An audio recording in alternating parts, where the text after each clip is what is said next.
प्रिय छात्रों, एक बार फिर से हम आपके सामने एक नई वीडियो लेके हाजिर हुए हैं। आज की इस वीडियो में हम 9th क्लास की सामाजिक विज्ञान के कार्य प्रत्येक संख्या 8 जो कि 24 जुलाई के लिए उसको लेके हाजिर हुए हैं।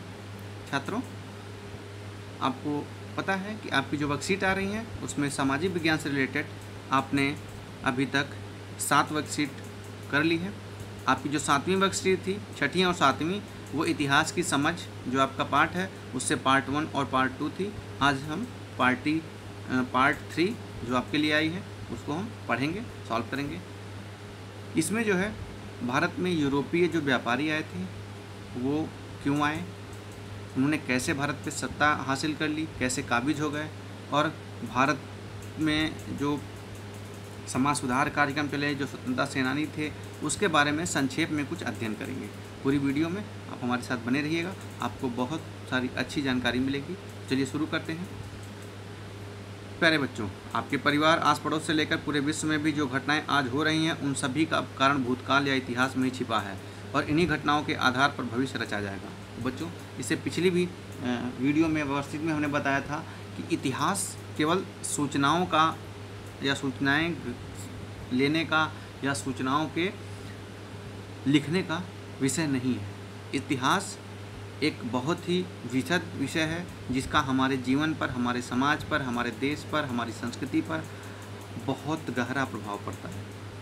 आज हमारे जैसे जीवन में या देश में जो भी घटनाएं हो रही हैं उसमें इतिहास का बहुत बड़ा हाथ है, और साथ ही साथ इतिहास हमें हम कैसा समाज बना पाएंगे, इतिहास में क्या गलतियां हुई, अब हम कैसे गलतियों को सुधार सकते हैं। तो इतिहास हमें सीखने का समय देता है, हमें कंपैरिजन करने यानी अपने की तुलना करने का एक हमें रास्ता देता है, जिससे हम अपने भविष्य को और बेहतर बना सकते हैं, और उसी जो इतिहास है, जो पीछे की चीज़ें हुई हैं, उन्हीं के आधार पर आगे बढ़ने का और अच्छा करने का हम संकल्प लेते हैं।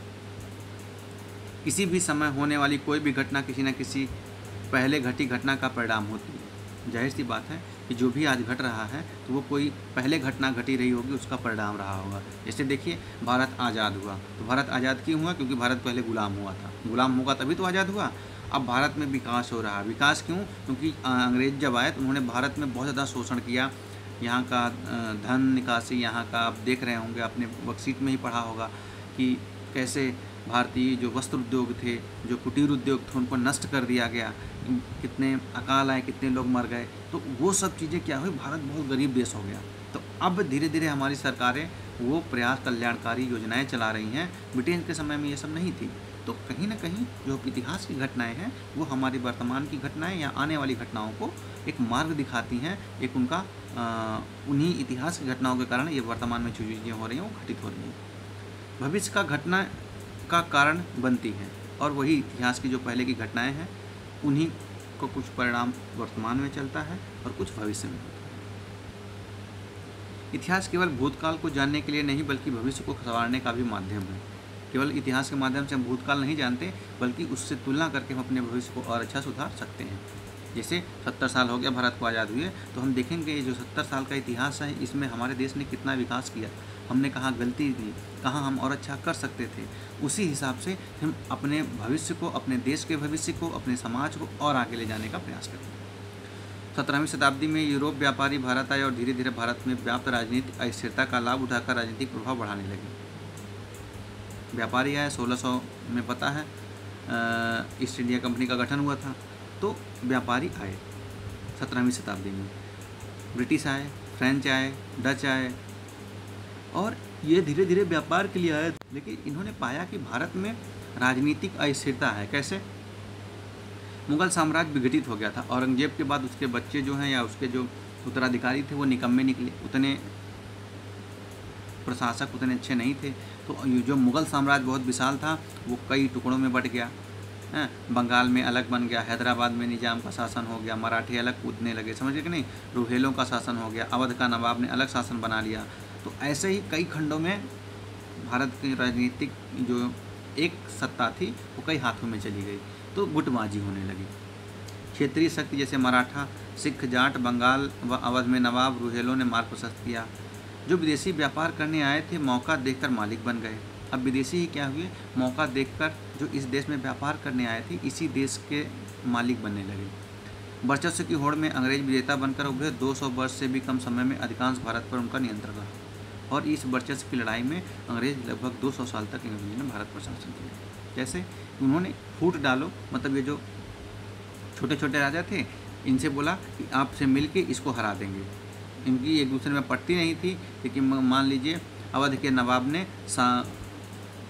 साथ दिया तो इसने क्या किया, बंगाल के नवाब पे आक्रमण कर लिया। मैं ऐसे बता रहा हूँ एग्जाम्पल में। जब ये जीत गए, इसको मिला लिया, फिर इनको भी बोल दिया कि अब हमारे साथ रहो, हमारी कही बातें मानो, नहीं तो तुमको तुम्हारे राज्य को भी छीन लेंगे। अब इनकी मजबूरी थी, तो फूट डाल के उन्होंने कैसे बहुत चालाकी से धूर्ततापूर्वक पूरे भारत को अपने हाथ में ले लिया, यहाँ की सत्ता अपने हाथ में ले ली और 2 साल तक राज किया।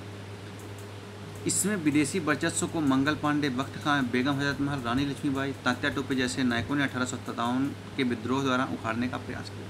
और आपको पता है भारत का प्रथम स्वतंत्रता संग्राम, जिसे 1857 में का स्वतंत्रता संग्राम कहा जाते हैं, इसमें इन सारे जो हमने नाम बताए हैं इन लोगों ने अंग्रेजों के खिलाफ युद्ध लड़ी, उनको उखाड़ फेंकने का निश्चय किया, प्रयास किया, लेकिन वह विफल रहा। समस्त भारत पर ब्रिटिश शासन होने से भारत अनायास ही एकता के सूत्र में बंध गया। लेकिन इसके क्या हुआ कि अंग्रेजों द्वारा बड़ी बेरहमी से कुचल दिया गया 1857 का जो विद्रोह था। इसके बाद ब्रिटिश साम्राज्य ने भारत का समावेश कर दिया। अब क्या किया ब्रिटिश साम्राज्य ने, अब तक जितने भी छोटे छोटे राज्य थे सबको एकीकृत कर दिया। यानी अब पूरा भारत जो है, जो छोटे छोटे राज्य थे सब ब्रिटिश सत्ता में आ गए। यानी सबको लगा जैसे अभी भारत में क्या छोटे छोटे राज्य हैं, लेकिन भारत एक संघ है, सबका केंद्र सरकार है, प्रधानमंत्री होता है, राष्ट्रपति होता है, मंत्रिमंडल होती है। तो ऐसा नहीं कि ये उत्तर प्रदेश का राज्य है, ये कहे नहीं हम अपना अलग देश बना देंगे, बना ही नहीं सकते, क्योंकि उनके ऊपर ये सत्ता है। अगर ये यहाँ पे शासन ये संविधान के अनुसार नहीं चलाएंगे, लोक कल्याणकारी कार्य नहीं करेंगे, तो यहाँ पे राष्ट्रपति शासन लगा के सत्ता अपने हाथ में केंद्र सरकार ले लेगी। तो वही चीज़ें रहीं।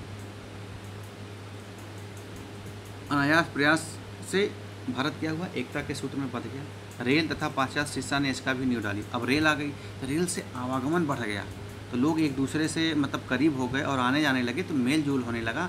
यानी लोगों में, जैसे मान लीजिए कलकत्ता से रेल चल रही मुंबई के लिए, अब तक जो लोग पैदल बैलगाड़ी से चलते थे अब रेल से आने जाने लगे। यानी अब लोगों के लिए आना जाना आसान हो गया। तो मतलब कलकत्ता का ये व्यक्ति मानता था बम्बई भी हमारे लिए आसान है, मेरा दोस्त बम्बई में रहता, तो लोगों में मेल जोल हो गया, एकता बढ़ गई।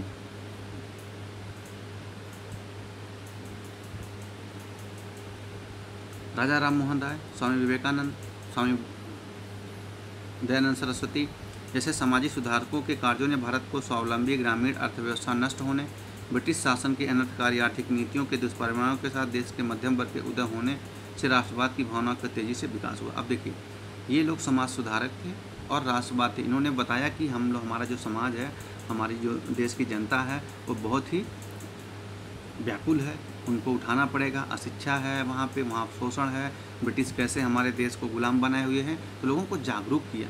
इससे क्या हुआ, जो मध्यम वर्ग है ये उदित हुआ और राष्ट्रवाद की भावना लोगों में प्रेरित हुई।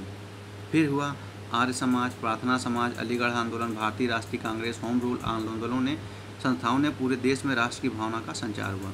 ये जो संस्थाएँ थी, इन्होंने अंग्रेज़ों के जो अत्याचार थे या हमारे समाज में जो कुरीतियाँ थी, समाज में जाति व्यवस्था थी, विधवा विवाह नहीं होता था, बाल विवाह होता था, महिलाओं को शिक्षा नहीं दी जाती थी, तो इन सब के खिलाफ आवाज़ उठाई। तो जब लोग शिक्षित हो गए, उन्हें अपने अच्छे बुरे का ज्ञान होने लगा। हमें पता चला कि कैसे ब्रिटिश जो हमारे देश पे शासन कर रहे हैं, तो फिर राष्ट्रीयता की भावना का संचार हुआ। बाल गंगाधर तिलक, बिपिन चंद्र पाल, गोपाल कृष्ण गोखले, महात्मा गांधी, सुभाष चंद्र बोस, लाला लाजपत राय, जवाहरलाल नेहरू, चंद्रशेखर आज़ाद, भगत सिंह, अशफाक उल्लाह खान जैसे नेताओं और क्रांतिकारियों ने देश की स्वतंत्रता के लिए बड़ा संघर्ष किया। और पता है, जब आप भारत का स्वतंत्रता संघर्ष पढ़ेंगे, आपको आगे वाले चैप्टर में पढ़ाया जाएगा, बताया जाएगा कैसे इन लोगों ने स्वतंत्रता के लिए संघर्ष किए, लाठियाँ खाई, इनके ऊपर अत्याचार हुआ, जेल खाए। आपको पता भगत सिंह को फांसी दे दी गई है, अशफाक उल्लाह खां को भी फांसी दे दी गई। तो कैसे बहुत सारे लोगों, चंद्रशेखर आज़ाद ने खुद से गोली मार ली थी। तो ये लोग क्रांतिकारी थे, इनकी हत्याएँ हो गई या इनको फांसी दे दी गई, बाकी को कई सारे लोगों को जेल जाना पड़ा। तो स्वतंत्रता के लिए बहुत कड़ा संघर्ष किया और अंत में जाके 1947 में हमारे देश को स्वतंत्रता मिली। तो ये देखा आपने कि कैसे अंग्रेज आए, स्थापित हो गए यहाँ पे, और फिर इन्होंने यहाँ पे सब कुछ बनाया, फिर रेल शिक्षा व्यवस्था से देश का एकीकरण हुआ और कैसे लोग जागरूक हुए और फिर स्वतंत्रता के लिए कैसे लड़ाई लड़ी गई थी, संक्षेप में हमने जाना। सारे जो चित्र हैं ये एनसीईआरटी से, ये राजा राम मोहन राय है, भारत के नव जागरण के अग्रदूत कहे जाते हैं, बाल गंगाधर तिलक हैं, ये सुभाष चंद्र बोस हैं। प्यारे बच्चों, अपने देश के गौरवशाली अतीत को याद करते हुए और पिछली गलतियों से सबक लेते हुए हमें अब अपना वर्तमान बेहतर करना है और स्वर्णिम भविष्य की योजना बनानी है ना। इतिहास की यात्रा रोचक। अब देखिए, वही आपसे कहा गया जो हमने बताया कि इतिहास से हम क्या करते हैं, चीज़ें सीखते हैं। तो हमारा जो गौरवशाली अतीत था, पहले हम विश्वगुरु कहे जाते थे, हमारे देश में गरीबी उतनी ज़्यादा नहीं थी, हमारे देश में उद्योग कुटीर उद्योग बहुत अच्छे थे।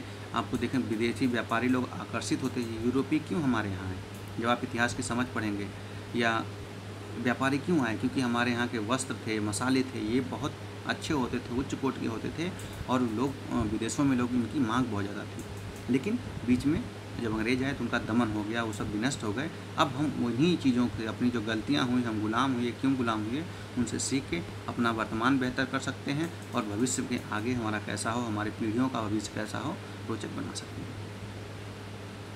बच्चों, वीडियो थोड़ा लंबा हो रहा है, अब हम प्रश्नों के ऊपर आते हैं। इतिहास हमारे वर्तमान व अतीत को किस प्रकार प्रभावित करता है?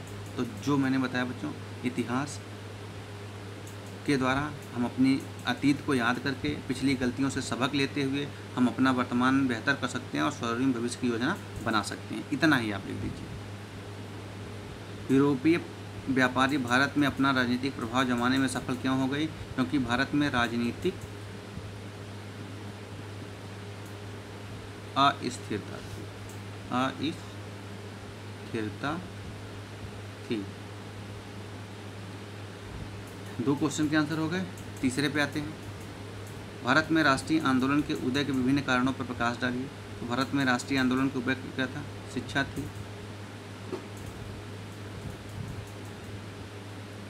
राष्ट्रवाद की भावना,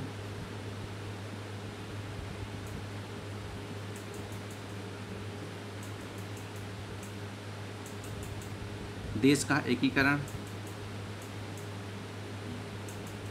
जब देश एक हो गया अंग्रेज़ों के अधीन तो सबको लगा कि जब अंग्रेज़ों के अधीन हम एक हो सकते हैं तो हम इनकी लड़ाई करके हम स्वतंत्र होकर क्यों नहीं एक हो सकते। तो ऐसे कई और कारण थे, जैसे शिक्षा का हो गया, फिर जो है नवजागरण हो गया,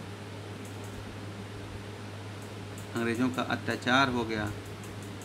इन सब के कारण भारत में राष्ट्रीय आंदोलन का उदय हुआ। अब चौथा, भारत के स्वतंत्रता संग्राम के नायकों के बारे में जानकारी जुटाना है।